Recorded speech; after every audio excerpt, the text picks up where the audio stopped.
आज हम स्टार्ट करेंगे चैप्टर नंबर 3 बायोडाइवर्सिटी। तो सबसे पहले पढ़ते हैं बायोडाइवर्सिटी की डेफिनेशन।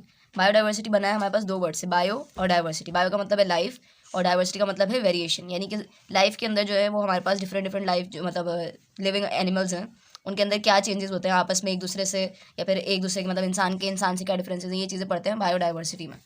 तो इसकी डेफिनेशन है यहाँ से यहाँ तक, द बायोडाइवर्सिटी ऑफ और biological diversity is the degree of variation, यानी कि किस हद तक जो है वो चेंजेस आ रहे हैं विद इन और अमंग द स्पीशीज़, किसी स्पीशी के अंदर या फिर एक स्पीशी की दूसरी स्पीशीज से exist on different region on the earth, जो कि ज़मीन पर हमारे पास पाई जाती हैं। स्पीशीज़ क्या होती है, जैसे एक स्पीशी आप समझ लें, एक है होमोसेपियंस। होमोसेपियंस किसकी स्पीशी है? इंसानों की। ठीक है, इसके बाद हमारे पास इंपॉर्टेंस ऑफ डाइवर्सिटी, ये हम नहीं करेंगे, ये टॉपिक नहीं आता है, इंपॉर्टेंट नहीं है, फिर दोबारा टॉपिक भी कट कर दें। नेक्स्ट हम आते हैं एम्स एंड क्लासिफिकेशन पर। A system of classification is necessary because of the abundance of the variety of life on earth। हमें जो है वो क्लासिफिकेशन का एक सिस्टम बनाना पड़ता है। क्लासिफिकेशन का मतलब है कि हम जो है वो क्लासेस में डिवाइड कर देते हैं ऑर्गेनिजम्स को।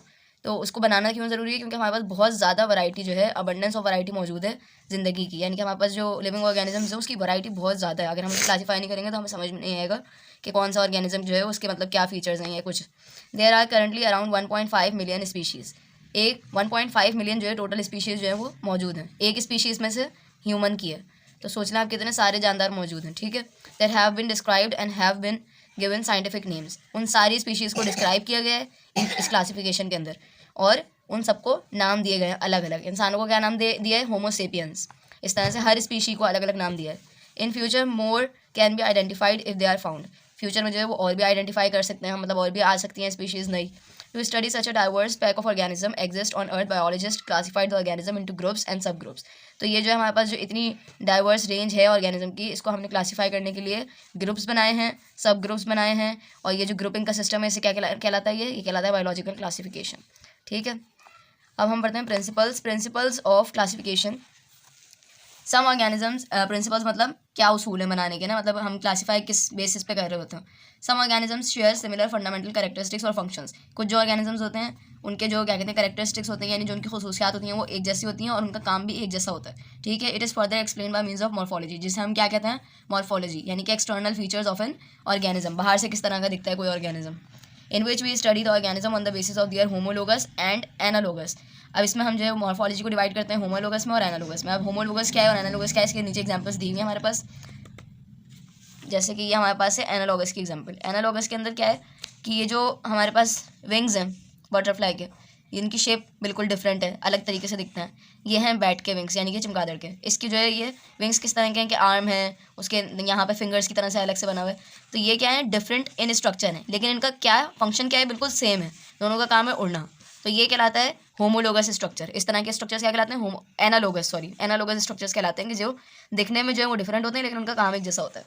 और दूसरी तरफ हमारे पास एग्जाम्पल दी हुई है ह्यूमन, कैट, वेल और बैट, इनके आर्म्स की। अब इसमें आप देखें सबके पास 5 जो है वो फिंगर्स हैं, सबके पास 5 फिंगर्स हैं, सही है। और सबके पास क्या है? एक उसके बाद जॉइंट है, उसके बाद दूसरा जॉइंट है, सबके पास यहाँ पे 2-2 जॉइंट है। ठीक है, अब ये सारे क्या हैं? दिखने में एक जैसे हैं लेकिन इन सबका काम अलग है। तो ये क्या कहलाएंगे? Homologous structure. काम क्या है? जैसे ह्यूमन हैंड है, इसका काम है होल्डिंग। कैट का जो पॉ होता है इससे चलती है कैट बिल्ली। वेल्स के जो फिन्स होते हैं इससे ये तैरती है। बैट जो होती है वो उड़ने के लिए इस्तेमाल करती है अपने विंग्स को। तो ये सारे क्या हैं? ये होमोलोगस स्ट्रक्चर है, यानी दिखने में एक जैसे हैं लेकिन इनके काम अलग अलग हैं। और एनालोगस स्ट्रक्चर दिखने में अलग अलग हैं और इनके काम सेम है। Sometimes it's impossible to classify organism using morphological characteristics. Therefore, scientists use other characteristics to classify organism. तो मतलब जो हमारे पास मॉर्फोलॉजी है या इसको हम देख के क्लासिफिकेशन नहीं कर सकते। क्यों? क्योंकि अगर जो है वो ये सारे मतलब इनका बनावट एक जैसी है तो इन सबको हम इंसान तो नहीं कह देंगे, या ये दोनों ओड़ हैं तो दोनों को बटरफ्लाई कह दें। तो मतलब मॉर्फोलॉजी की बेसिस पे इसको क्लासीफाई नहीं किया जाता। इसको क्लासीफाई करने के लिए हम क्या देखते हैं? साइटोलॉजी, यानी कि सेल्स के किस तरह की बनावट है, सेल्स क्या है, काम कर रहे हैं, और जेनेटिक्स, यानी कि जीन्स क्या हैं किसी ऑर्गेनिज्म की। Classified on the basis of cellular study, genetic constitution and their development pattern. Biochemistry is also employed in which the chemical substance of the organism are compared. इसके अंदर हमारे पास जो ब्रांचेस यूज़ की जा रही होती हैं वो हैं सेलुलर स्टडीज़, जेनेटिक्स और बायोकेमिस्ट्री।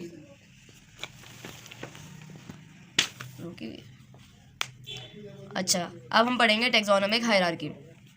टेक्सोनोमिक हायरार्की मतलब कि एक तरह से लेवल्स बनाना, जैसे कि ना मतलब हायरार्की का मतलब होता है कि बड़ा लेवल, इसके अंडर क्या आता है, इस लेवल के अंडर क्या आता है, इसके अंडर क्या आता है। जैसे सबसे पहले अब्बा आते हैं, फिर उसके दादा आते हैं, फिर उसके नीचे उसके अब्बा आते हैं, फिर बेटा आता है, फिर उसका बेटा आता है। तो ये इस तरह से जो होती है वो हायरार्की होती है। तो हम पढ़ेंगे taxonomic hierarchy. Group into which organisms are classified are known as taxonomic category और टैक्सा। जो ग्रुप्स बनाए जाते हैं उसे क्या कहते हैं हम, टैक्सोनॉमिक कैटेगरी कहते हैं या टैक्सा कहते हैं। Taxa are arranged in ascending order and form a ladder. Taxa जो है वो किस तरह से बनाया जाता है, असेंडिंग ऑर्डर में, यानी सबसे ऊपर जो है आती है, सबसे छोटी चीज़ आती है, उसके बाद उससे बड़ी इस तरह से एक सीढ़ी की तरह बनाई जाती है, उससे कहते हैं taxonomic hierarchy. All organisms are classified into 5 kingdoms. सबसे पहली जो लेवल आ गया वो क्या आ गया, किंगडम्स का। कितने किंगडम्स हैं, 5, ठीक है। इसमें क्या आ गया हमारे पास, आ गया प्लांट किंगडम, प्लांटे आ गया, सही है। उसके अंदर सारे प्लांट्स होते हैं, एनिमेलिया आ गया, फंगस आ गया, बैक्टीरिया आ गया और वायरस आ गया। तो ये सारे हमारे पास हो गए 5 बड़े किंगडम्स। इसके अंदर क्या आते हैं, so the kingdoms is the highest taxonomic level. तो अगर कोई पूछेगा कि हाईएस्ट लेवल क्या है तो क्या है, किंगडम है। और कितने किंगडम्स हैं, 5। On the basis of the similarity each kingdom is further divided into smaller taxa in the following veg. और फिर मजीद जैसे अब क्या कहते हैं, एनिमल किंगडम है, चलने वाले सारे एक तरफ कर दिए, उड़ने वाले सारे एक तरफ कर दिए, रेंगने वाले सारे एक तरफ कर दिए। तो इस तरह से फर्दर डिवाइड किया गया है उन्हें। तो ये किस तरह से डिवीजन है, सबसे पहले आता है किंगडम, जैसे कि एनिमल का किंगडम हो गया, क्या आ गया हमारे पास एनिमल का, सॉरी ह्यूमन का किंगडम क्या आ गया हमारे पास, एनिमेलिया। एनिमेलिया किंगडम में आता है ह्यूमन, ठीक है। इसके बाद आ गया फाइलम। फाइलम होता है कि फाइलम के अंदर हम जो है मतलब मजीद उसको डिवाइड कर देते हैं। हमारे पास ह्यूमन का फाइलम क्या है, कॉर्डेटा। कॉर्डेटा मतलब सारे ऐसे जानदार, ऐसे एनिमल्स जिनके अंदर रीढ़ की हड्डी है, वो आ गए क्या कहते हैं, फाइलम कॉर्डेटा में। अब उसके बाद होती है क्लास। क्लास हमारी क्या है, इंसानों की क्लास क्या है, मैमेलिया। यानी कि जितने भी जो जानवर हैं जो जिनके जो बच्चे देते हैं, सही है। एक होते हैं अंडे देने वाले जानवर, एक होते हैं बच्चे देने वाले। तो बच्चे देने वाले सारे कहाँ गए, मैमेलिया में। फिर उसके बाद फर्दर उसके अंदर नीचे आता है ऑर्डर। इंसानों का ऑर्डर होता है प्राइमेट, यानी कि 2 पैरों पर चलने वाले जानवर। फिर आती है फैमिली। फैमिली में आ गया मोनिनेडी, यानी कि सारे के सारे बढ़ने वाले जानदार हैं, यानी कि वक्त के साथ साथ बढ़ते हैं और फिर मर जाते हैं। इसके बाद आ गया जीनस। जीनस में आ गया हमारे पास होमो। फिर आ गया स्पीशीज़। स्पीशीज़ में आ गया सेपियंस।